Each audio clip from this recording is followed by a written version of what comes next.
just yesterday, Killer Mike had a sit-down interview with Bernie Sanders. It was about an hour long, I think, and it was really, really good. Link will be down in the description below. It is a must-watch. There's a lot there of, if you don't know much about politics, you should watch it. There's a lot of learning. There's a lot of entry-level stuff they talk about. Just they literally spend a whole portion of it talking about Martin Luther King Jr. You know, boom, right there. You know some about him. There's a free entry point there. There's a lot to go about.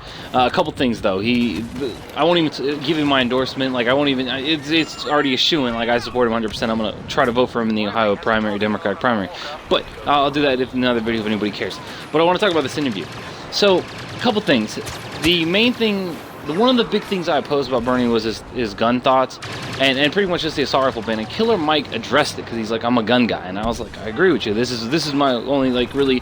This is one of the two major things I disagree with Bernie on, and guns is one of them. He wants to do an assault rifle ban, and Killer Mike was like, I don't think we should ban them, and you know, and everything else that he said, they're like closing up all the loopholes, the gun show loophole, and all that other stuff, and background checks, and felons, and women beaters, and shit like that shouldn't be able to own guns. And then Killer Mike threw a jab at Bill O'Reilly about that. You know, I support that. You know, violent people should not be able to own guns. That's a fact. But you know, like, but in the end, though, I still think assault rifle should be legal. You know, I agree with Killer Mike's interpretation of it as we, the citizens, are the last line of defense against a tyrannical government. I agree with that 100%. That's why I think assault rifle should be legal. You know, I understand that they shouldn't just be anybody and everybody could get them, but I do think that the people should be able to buy them. You know, I don't think that it should be an outright ban at all.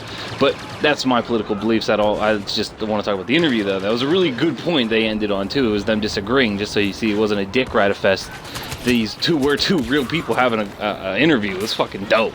And then the only other thing you learn from it is why Bernie Sanders doesn't attack other political candidates. And this has been my other huge thing. Is I've been thinking, I was like, if he gets the nod, Democratic nod, which is a big if, but if he gets it, he needs a vice president that is the opposite of him. He needs like a shit talker who's just a badass, and someone like Killer Mike. But he needs someone who not only knows how to sell themselves, but they can talk shit. Because that's my biggest negative with Bernie, is I don't like seeing him chummy with Hillary, who's literally the enemy. She represents everything that an independent is for. She is the worst. She's horrible as a human being, like the scum. Like, it's just horrible, taking corporate money and screwing over the American people. But that's besides the point.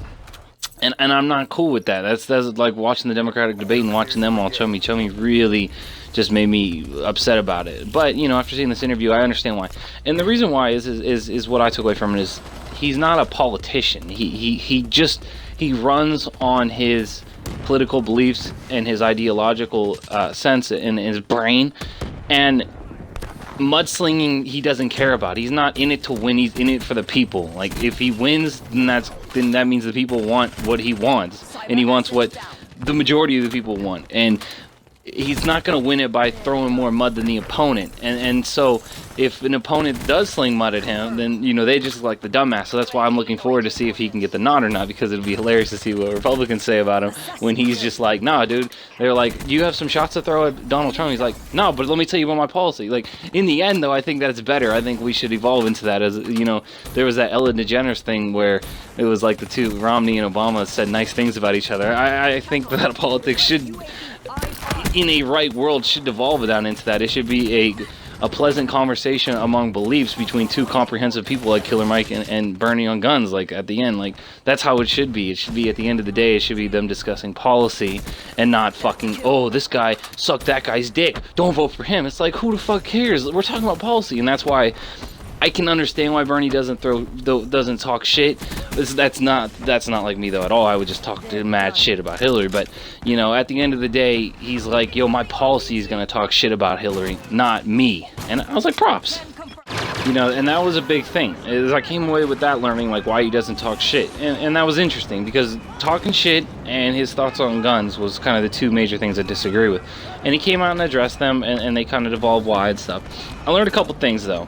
I learned a better way to phrase the democratic socialism, and he phrased it as, he believes that being economically sound, so that worrying about is a right, is what he's saying.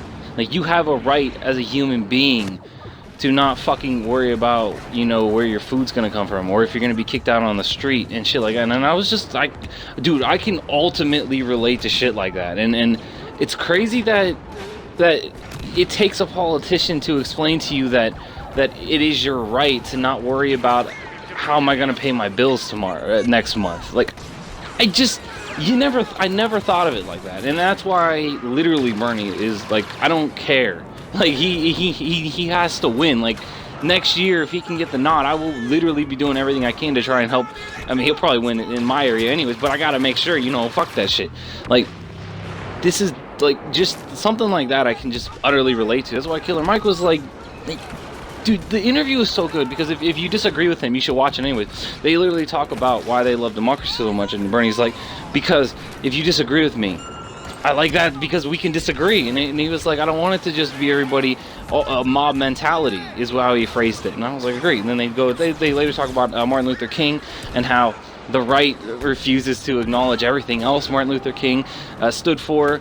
He also talks about how, you know, Martin Luther King died at a union rally. You know, like you know, it's just like they try to give Bernie Sanders some more credibility, because that's all the right does, is act like, oh, he's just a democratic socialist, and acting like, oh, only crazy people are democratic and socialists. And he's like, dude, everything he stands for, the majority of the American people stand for, people like Martin Luther King stand for, people like Killer Mike stand for, you know, everybody across the world stands for this shit. And it's only the fucking stupid corporate paid off media, corporate shills, and the paid off politicians that oppose this type of stuff. You know, it's only these people that want you to fucking struggle to pay your bills. That's the only people in the real world. They want what's best for their fellow man, and it's only the media and corporations and politicians that want you to fucking suck and have a horrible life. It's only them that want that. It's literally the 1% that wants you to have a horrible life. Meanwhile, everybody else wants nothing but the best for you. And it's just crazy that a politician has to run on that as like their foundation is vote for me because I want what's best for you. It's crazy that we live in these times, but peace out.